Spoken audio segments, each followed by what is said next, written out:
എല്ലാ ചങ്ങായിമാർക്കും തീറ്റ പ്രാന്തന്മാരിലേക്ക് ഒരിക്കൽ കൂടി സ്വാഗതം. ഇന്ന് നമ്മൾ ഇവിടെ ഉണ്ടാക്കാൻ പോകുന്നത് ബീഫ് ചുക്ക അഥവാ ബീഫ് സുക്ക. ഇതൊരു മലബാർ മംഗലാപുരം ഏരിയയിൽ കണ്ടുവരുന്ന ഒരു ഡിഷാണ്. ഇനി ഇതിലേക്ക് ആവശ്യമായ സാധനങ്ങൾ എന്തൊക്കെയാണെന്ന് നോക്കാം. ഇതിലേക്കായി നമ്മൾ ഇന്ന് എടുത്തിരിക്കുന്നത് 1 കിലോ ചെറുതാക്കി നുറുക്കിയ നല്ലവണ്ണം കഴുകി വൃത്തിയാക്കി വെള്ളം കളഞ്ഞ ബീഫാണ്. അതുകൂടാതെ ഒരു 4 സവോള നീളത്തിലരിഞ്ഞത്, കുറച്ച് കരിവേപ്പില, പിന്നെ ചെറിയ ഉള്ളി വട്ടത്തിലരിഞ്ഞത്, മഞ്ഞൾപ്പൊടി 1 ടേബിൾ സ്പൂൺ, മുളക് പൊടി 3 ടേബിൾ സ്പൂൺ, മല്ലിപ്പൊടി 4 ഞാനിവിടെ കുറച്ച് അധികം എടുത്തിട്ടുണ്ട്, അത് നമ്മൾ ആവശ്യത്തിന് അതിനകത്ത് ഇടുകയുള്ളൂ. ഓക്കെ. തേങ്ങ വറുത്തിടാൻ, പിന്നെ നമ്മളുടെ പെരിഞ്ജീരകം വറുത്ത് പൊടിച്ചത്, പിന്നെ മുളക്, വറ്റൽമുളക് അല്ലെങ്കിൽ കൊല്ലമുളക് ക്രഷ് ചെയ്തത്, കുരുമുളക് ക്രഷ് ചെയ്തത്, പിന്നെ നമ്മുടെ ഗരം മസാലയും ഇറച്ചി മസാലയും മിക്സ് ചെയ്ത് വെച്ചിരിക്കുന്നതാണിത്, അത് കുറച്ചുണ്ട്. പിന്നെ ഒരു 3-4 പച്ചമുളക്. ഇപ്പോൾ ഇത്രയും ഐറ്റംസ് ചേർക്കുമ്പോൾ തന്നെ നല്ല എരിവാവും. അതുകൊണ്ട് ഇതെല്ലാം നിങ്ങളുടെ ആവശ്യത്തിൻ്റെ എരിവിനനുസരിച്ച് നിങ്ങൾ ചേർത്താൽ മതി. പിന്നെ ഇഞ്ചി, വെളുത്തുള്ളി ചതച്ചത്, ആവശ്യത്തിന് ഉപ്പ്, ഒരു തക്കാളി ചെറുതായി അരിഞ്ഞത്. ഇത്രയും ഐറ്റംസാണ് നമ്മൾ ഇതിനു വേണ്ടി ഉപയോഗിക്കുന്നത്. കുക്കർ അടുപ്പത്ത് വെച്ചിട്ടുണ്ട്. അതിനുശേഷം ശവത്തിന് ശേഷം ഫ്ലെയിം ഒന്ന് കുറച്ച് വെച്ചോളൂ. ഒന്ന് ചൂടാവാൻ, പാത്രം ഒന്ന് ചൂടാവാൻ വേണ്ടി മാത്രം ഫ്ലെയിം മതി. അതിനുശേഷം കുറച്ച് വെളിച്ചെണ്ണ ഒഴിച്ചു കൊടുക്കാം അതിനകത്തേക്ക്. ആ വെളിച്ചെണ്ണ കുക്കറിൻ്റെ എല്ലാ ഭാഗത്തേക്കും ഒന്ന് പറ്റിക്കണം. വെളിച്ചെണ്ണ ചൂടായി വരുമ്പോൾ അതിലേക്ക് 2 കരിവേപ്പില, 2 തണ്ട് കറിവേപ്പില, നാടൻ കരിവേപ്പിലയാണ്, അതൊന്ന് ഇട്ട് കൊടുക്കുക. അതിനുശേഷം നമ്മൾക്ക് കുറച്ച് സവോള ഇട്ട് കൊടുക്കാം. നമ്മൾ എടുത്തു വച്ചിരിക്കുന്ന സവോളയിൽ ഒരു പകുതിയാണ് നമ്മളിപ്പോൾ ഇടുന്നത് ഇതിനകത്തേക്ക്. സവോള എടുത്ത് കൊടുത്തു. അത് ഒന്ന് ഇളക്കി യോജിപ്പിക്കുക. ഒന്ന് വഴണ്ടോട്ടെ. ചെറുതായിട്ട് വഴറ്റിയാൽ മതി, എന്താണെന്ന് വെച്ചാൽ വേവിക്കാനുള്ളതാണ്. അതുപോലെ നമ്മൾ മസാലയൊക്കെ ഇട്ട് കൊടുക്കുകയാണ് ഇപ്പോൾ ഇതിൻ്റെ കൂടെ കുറേശ്ശെ. എല്ലാം പകുതി മസാലയും ഈ പറഞ്ഞ പോലെ സവോള ഇട്ട് കൊടുത്ത മാതിരി തന്നെ മസാലയെല്ലാം പകുതി നമ്മൾ ഇതിനകത്തേക്ക് ഇട്ട് കൊടുക്കുകയാണ് ഇപ്പോൾ തന്നെ. അപ്പോൾ അതിലേക്കായിട്ട് തീ കുറച്ച് വയ്ക്കാൻ മറക്കരുത്. ഇതിനകത്ത് വെള്ളവും ഒന്നും ഇല്ലാത്തതാണ്. അപ്പോൾ നമ്മൾ അതിനകത്ത് ഒരു 1/2 ടീസ്പൂണാണ് മഞ്ഞൾപ്പൊടി ഇട്ട് കൊടുത്തു. ഒരു 2 ടീസ്പൂൺ കാശ്മീരി മുളക് പൊടി ഇട്ട് കൊടുത്തു. ഒരു 3 ടീസ്പൂൺ മല്ലിപ്പൊടി ഇട്ട് കൊടുത്തു. പിന്നെ വേണ്ടത് നമ്മൾ ഒരു 1/2 ടീസ്പൂൺ ഗരം മസാലയും ഇറച്ചി മസാലയും മിക്സ് ചെയ്ത് വെച്ചിരിക്കുന്നത് അതിട്ട് കൊടുത്തു. പെരിഞ്ജീരകം വറുത്ത് പൊടിച്ചത് ഒരു 1/2 ടീസ്പൂൺ, കുരുമുളക് ചതച്ചത് 1 ടീസ്പൂൺ, നമ്മുടെ പച്ചമുളക് 3 പച്ചമുളകാണ് ഞാനിവിടെ എടുത്തേക്കണം, 3 അല്ലെങ്കിൽ 4, അത് എരിവിനനുസരിച്ച് അത് ഇട്ട് കൊടുത്തു. ഇതിനിടയിൽ ഒന്ന് ഇളക്കി കൊടുക്കാൻ മറക്കണ്ട. വെളിച്ചെണ്ണ ഉണ്ട് അതിനകത്ത്, അതുകൊണ്ട് കുഴപ്പമില്ല. എന്നാലും ഇതെല്ലാം ഒന്ന് വഴണ്ട് വരണ വരെ, അതിൻ്റെ ആ പച്ചമണം പോകുന്ന വരെ ഒന്ന് ഇളക്കി കൊടുക്കുക. ഇത് നല്ലപോലെ അതൊന്ന് മൂത്ത് വന്നിട്ടുണ്ടല്ലോ. പിന്നെ നമ്മൾ ഇതിനകത്തേക്ക് നമ്മുടെ ഇഞ്ചി വെളുത്തുള്ളി ചതച്ച് വെച്ചിരിക്കുന്നത് ഇട്ട് കൊടുത്തു. അതും കൂടി ഒന്ന് ഇളക്കി യോജിപ്പിക്കണം. അധികം തീ വേണ്ട, പക്ഷെ പൊടികളെല്ലാം ഉള്ളതാണ്, അത് കരിഞ്ഞു പോകും, അത് ഓർമ്മ വേണം. ഇതിലേക്ക് നമ്മളൊരു 1/2 ഗ്ലാസ് വെള്ളം, ഒത്തിരി വെള്ളം വേണ്ട, 1/2 ഗ്ലാസ് വെച്ചാൽ മതി. എന്താണെന്ന് വെച്ച് കഴിഞ്ഞാൽ നമ്മുടെ ബീഫ് ഇതിനകത്തേക്ക് തന്നെയാണ് നമ്മൾ ഇടുന്നത്. അപ്പോൾ ബീഫ് ഇട്ട് കഴിയുമ്പോൾ ബീഫ് വേകുമ്പോൾ ഉണ്ടാകുന്ന വെള്ളം അത് മതി, അത് നല്ലപോലെ വെന്ത് കിട്ടാൻ. അതിന് ശേഷം നമ്മളുടെ ബീഫ് നമുക്ക് ഇതിനകത്തേക്ക് ഇട്ട് കൊടുക്കാം.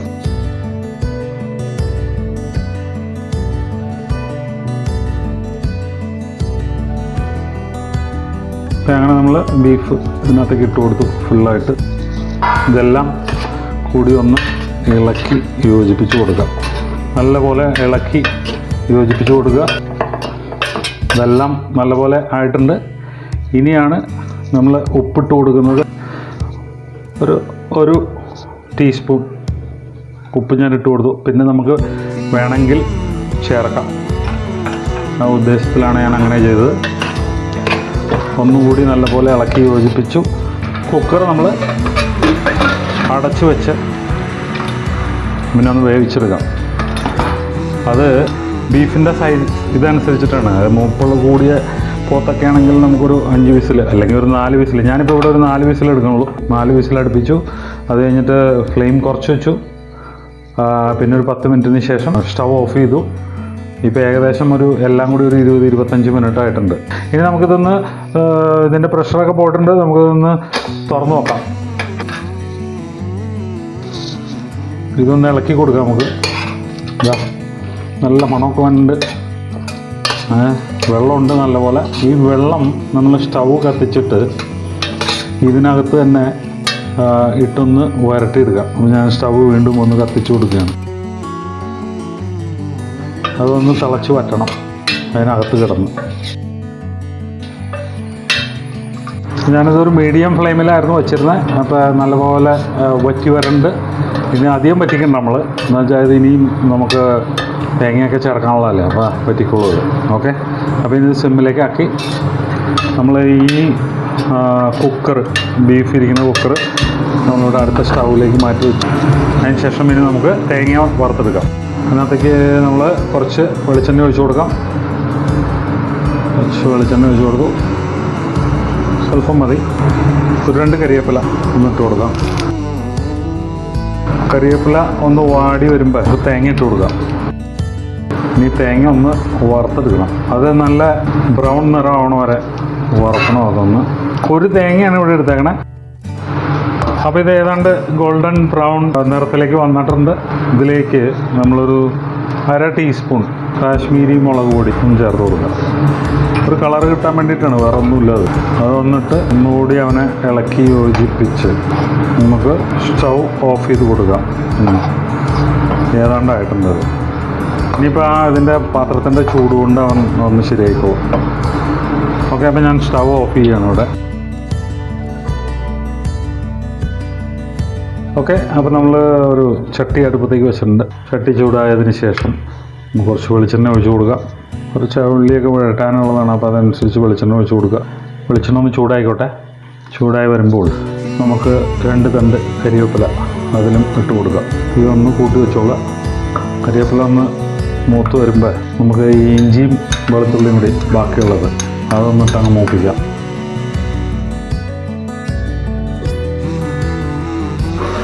നമ്മുടെ ഇഞ്ചി വെളുത്തുള്ളി നല്ലപോലെ വഴണ്ടിട്ടുണ്ട്. ഇനി അതിനകത്തേക്ക് നമ്മൾ ഒരു 10 ചെറിയ ഉള്ളി പൊട്ടത്തിലരിഞ്ഞത് അത് ഇട്ട് കൊടുക്കാം. അവനെ നല്ലപോലെ മൂപ്പിച്ചെടുക്കുക. ചെറിയ ഉള്ളി ഇടണം എന്തുകൊണ്ടാണെന്ന് വെച്ചാൽ ചെറിയ ഉള്ളി ഇടുമ്പോൾ നല്ല ടേസ്റ്റായിരിക്കും. ഏതൊരു കറിക്കും ചെറിയുള്ളി ചെല്ലുമ്പോൾ അതിനൊരു പ്രത്യേക ടേസ്റ്റ് ആയിരിക്കും. ഇത് അമ്മ പറഞ്ഞ് ഞാൻ കേട്ടിട്ടുണ്ട് അങ്ങനെ. അതുകൊണ്ടാണ് ചെറിയുള്ളി ഉപയോഗിക്കണത്. ഇനിയിപ്പോൾ ചെറിയുള്ളി ഇല്ലയെന്ന് വെച്ചിട്ട് കുഴപ്പമൊന്നുമില്ല, സവോള ഇട്ടാലും മതി. ഞാനിവിടെ സവോളയും ഉപയോഗിക്കുന്നുണ്ട്. നമ്മൾ നേരത്തെ ഇട്ട് വെച്ചിരുന്ന സവോളയുടെ ബാക്കി ഇവിടെ വച്ചിട്ടുണ്ട്. അപ്പോൾ ഇത് ഏതാണ്ട് ഒരുമാതിരി പാതി മൂപ്പായിട്ടുണ്ട്. അപ്പോൾ നമ്മൾ ഇതിനകത്തേക്ക് നേരത്തെ ഇട്ടതിൻ്റെ ബാക്കി ആ സവോള നീളത്തിൽ അരിഞ്ഞും കൂടി ചേർത്ത് കൊടുക്കുക. എന്നിട്ട് ഇത് ഒന്ന് എല്ലാം കൂടി ഒന്ന് കൂട്ടി യോജിപ്പിക്കണം. അപ്പോൾ വെളിച്ചെണ്ണ എല്ലായിടത്തും ഒന്നായിക്കോട്ടെ എല്ലാത്തിലും. തീ ഒരു മീഡിയം ടു ഹൈ ഫ്ലെയിമിൽ വെച്ചാൽ മതി.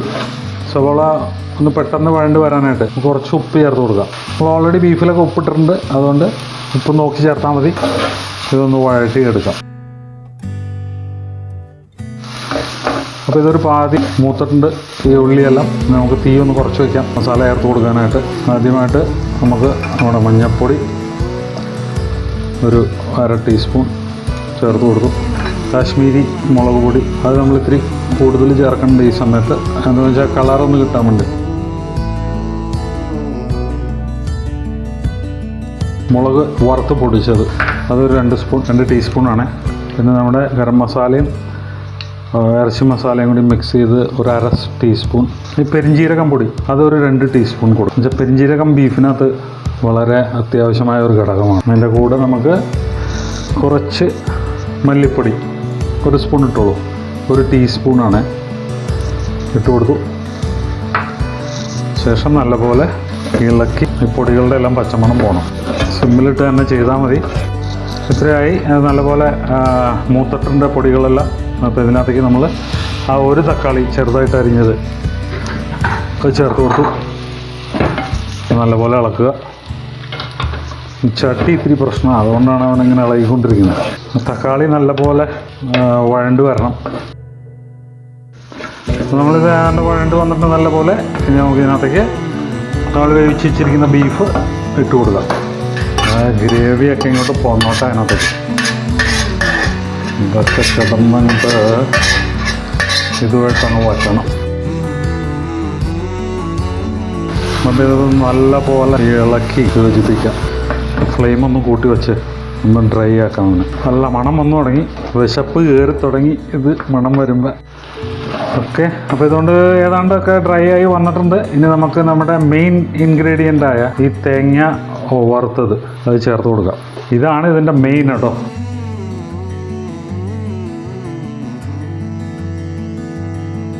നല്ലപോലെ ഇളക്കി യോജിപ്പിക്കുക. അതൊക്കെ അങ്ങനെ തേങ്ങ അതിനോട് ചേരുമ്പോൾ അതിൻ്റെ സ്റ്റൈല് തന്നെ മാറി. ഒന്നൊരു നല്ലപോലെ ഇളക്കി യോജിപ്പിച്ച് ഒരു 5 മിനിറ്റ് ഇരിക്കട്ടെ. അത് ഒന്നും കൂടി ഒന്നെല്ലാം പിടിച്ചോട്ടെ എല്ലാത്തിലേക്കും. അപ്പോൾ നമ്മുടെ ബീഫ് ചുക്ക അല്ലെങ്കിൽ ബീഫ് സുക്ക ഇവിടെ റെഡി ആയി കഴിഞ്ഞു. മലബാർ സൈഡിലെല്ലാം നല്ലപോലെ കണ്ടുവരുന്നൊരു ഐറ്റമാണ് ഞാൻ നേരത്തെ പറഞ്ഞ പോലെ. ഇതിങ്ങനെ വിട്ട് കിട്ടും നമുക്ക്. ബീഫെല്ലാം നല്ലപോലെ ഒന്ന് ഡ്രൈ ആയതുകൊണ്ട്. പിന്നെ ഇത് നമുക്ക് ചോറിൻ്റെ കൂടെ ആവാം, അല്ലെങ്കിൽ പൊറോട്ട, ചപ്പാത്തി, അപ്പം, അങ്ങനെ എന്തിൻ്റെ കൂടെ വേണമെങ്കിലും കഴിക്കാവുന്നതാണ്. ഇനി നമുക്ക് ഇവനെ ഒരു സെർവിങ് പാനിലേക്ക് മാറ്റാം. ഞാനിവിടെ നല്ല വാഴയില വെട്ടി വെച്ചിട്ടുണ്ട്, അതിനകത്തേക്ക് മാറ്റാം നമുക്ക് പിന്നെ. അപ്പോൾ നമ്മളുടെ ബീഫ് ചുക്ക ഇവിടെ റെഡി ആയിട്ടുണ്ട്. എല്ലാവരും ഇത് ട്രൈ ചെയ്ത് നോക്കുക. ഞങ്ങൾക്ക് അഭിപ്രായങ്ങൾ രേഖപ്പെടുത്തുക. ഓക്കെ, ഞങ്ങളുടെ ചാനൽ ആദ്യമായി കാണുന്നവർ സബ്സ്ക്രൈബ് ചെയ്യാൻ മറക്കരുത്. അതുപോലെ അതിനടുത്തുള്ള ബെല്ലൈക്കൺ ക്ലിക്ക് ചെയ്ത് ഓൾ വീഡിയോസ് സെലക്ട് ചെയ്യാനും മറക്കരുത്. അപ്പോൾ ഞങ്ങൾ ഇടുന്ന എല്ലാ വീഡിയോസും നിങ്ങൾക്ക് നോട്ടിഫിക്കേഷൻ ലഭിക്കുന്നതായിരിക്കും. ഷെയർ ചെയ്യാനും ലൈക്ക് ചെയ്യാനും മറക്കരുത് എന്ന് ഒരിക്കൽ കൂടി പറഞ്ഞുകൊണ്ട് നിർത്തട്ടെ. ഇന്നേക്ക് വീണ്ടും ഇനിയൊരു ഡിഷുമായി കാണുന്നതുവരേക്കും ഗുഡ് ബൈ.